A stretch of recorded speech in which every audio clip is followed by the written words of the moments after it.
ঘুম থেকে উঠে শুরু হয় প্রতিটা মেয়ের দিনের ব্যস্ততা। ঘর গুছানো থেকে শুরু করে দুপুরের রান্না পর্যন্ত। এরপরে অনেক কাজ থাকে যা ঘুমানোর আগে পর্যন্ত শেষ হয় না। আজকে আপনাদের দেখাবো একজন গৃহিণীর একদম সাধারণ একটা দিন, যেখানে কাজ আছে, শান্তি আর নিজের মতো সময়। আবার আজকের ভিডিওটি শুরু করছি এখান থেকেই।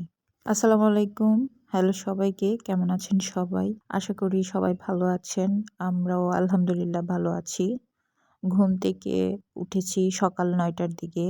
এর ভিতরে ফ্রেশ হয়ে নাস্তাটা করে নিয়েছি। সারা দেশে কেমন ঠান্ডা পড়েছে তা সঠিক বলতে পারছি না, তবে শ্রীমঙ্গলে কিন্তু অনেক শীত পড়েছে। এত ঠান্ডার কারণে কোনো কাজ করতে ইচ্ছে করে না, তবে যতই শীত লাগুক কাজ তো আর ফেলে রাখা যায় না। এদিকে অনেকটাই বেলা হয়ে গেছে, প্রায় 12টা বাজে। রাতে কিছু বাজার এনেছিল, সেগুলো গুছিয়ে নিয়েছি। আমি সব সময় পরিপাটি করে সাজিয়ে গুছিয়ে রাখতে পছন্দ করি। চেষ্টা করি সব সময় পরিপাটি করে রাখতে। পরিপাটি, গুছানো, পরিষ্কার এগুলো দেখলে অন্যরকম একটা শান্তি কাজ করে। ছোটবেলা আমার দাদুকে দেখতাম পরিষ্কার ঘরটাকে আবার গুছিয়ে নিত। কাজের মহিলারা সকালবেলা উঠান ঝাড়ু দিয়ে রাখতেন, দেখা যায় বিকালবেলা আবার আমার দাদু নিজে সেই পরিষ্কার উঠান ঝাড়ু দিতেন। আবার এসব করতো বলে আমার মায়েরা অনেক রাগ দেখাতো। তো এখানে আমি এক এক করে সবজিগুলো কেটে ধুয়ে নিয়েছি। যেহেতু শীতকাল, তো এই সময়টাতে প্রচুর পরিমাণে ফ্রেশ শাকসবজি পাওয়া যায় সারা বছরের তুলনায়।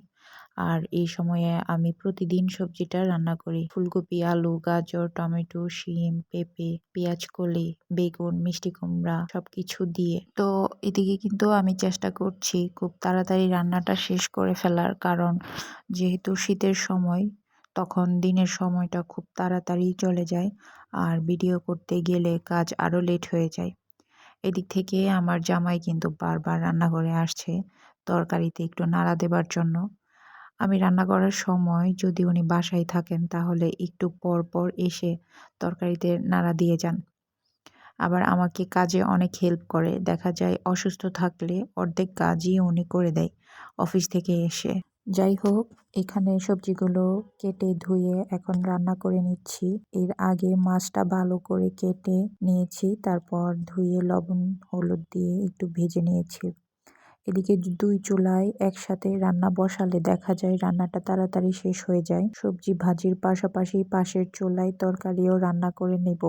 এখানে নতুন আলু দিয়ে টমেটো তরকারি করব। পেঁয়াজ বাটা একটু ভেজে এতে হলুদ, মরিচ, লবণ দিয়ে অল্প একটু কষিয়ে টমেটো আর আলুটা দিয়ে দিব। আমার বাসায় সারা বছর টমেটো থাকে, ডিপ ফ্রিজে বক্সে করে অনেকগুলো রেখে দেই। দেখা যায় এই শীতে রাখি, পরের বার শীত পর্যন্ত থাকে।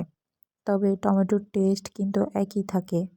অনেকে বলে ডিপ ফ্রিজে রাখলে পরবর্তীতে তরকারিতে দেওয়ার পর নাকি টমেটো রাবারের মতো হয়ে যায়। আসলে টমেটো রাখার একটা সিস্টেম আছে, আমি যেভাবে রাখি সেভাবে রাখলে কিছুই হয় না। তরকারি রান্নার পর যখন আপনি খাবেন তখন মনে হবে এটা ইনস্ট্যান্ট নতুন বাজারের কিনা। আপনাদের সাথে কথা বলতে বলতে এদিকে তরকারিটাও হয়ে গেছে। এখন কিছু ধনিয়া পাতা কুচি করে কেটে দিব, তারপর একটু জাল করে নিলেই তরকারিটা হয়ে যাবে।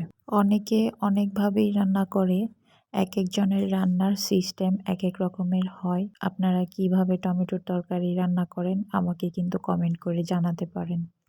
আর এদিকে দুপুরে রান্না শেষ করে গোসল, খাওয়া দাওয়া সব কিছু শেষ করেছি। অনেকটা সময় রেস্ট করেছি, মাঝে এক লম্বা সময় পার করেছি। আর এখন সন্ধ্যার পর পড়তে বসেছিলাম, তো পড়তে পড়তে বোরিং লাগছে, তাই টিভি আর পড়া দুইটা একই সাথে করে নিচ্ছি। যাই হোক, এরপর সন্ধ্যার নাস্তার জন্য একটু চা বিস্কিট করেছিলাম, আর ফ্রিজে কিছু চিকেন মোমো ছিল, সেগুলো একটু স্টিম করে নিয়েছি। আমার আজকের ভিডিওটি যদি আপনার কাছে ভালো লাগে তাহলে প্লিজ একটি লাইক দিয়ে ভিডিওটি দেখা শুরু করবেন, আর ভিডিওটি কেমন লেগেছে অবশ্যই কমেন্ট করে জানাবেন। আর পরবর্তীতে এমন ডেইলি ব্লগ দেখতে চাইলে চ্যানেলটিকে সাবস্ক্রাইব করবেন। চা নাস্তা করতে করতে আমার আজকের ভিডিওটি এখানেই শেষ করছি। দেখা হবে নতুন কোনো ভিডিওতে। আল্লাহ হাফেজ।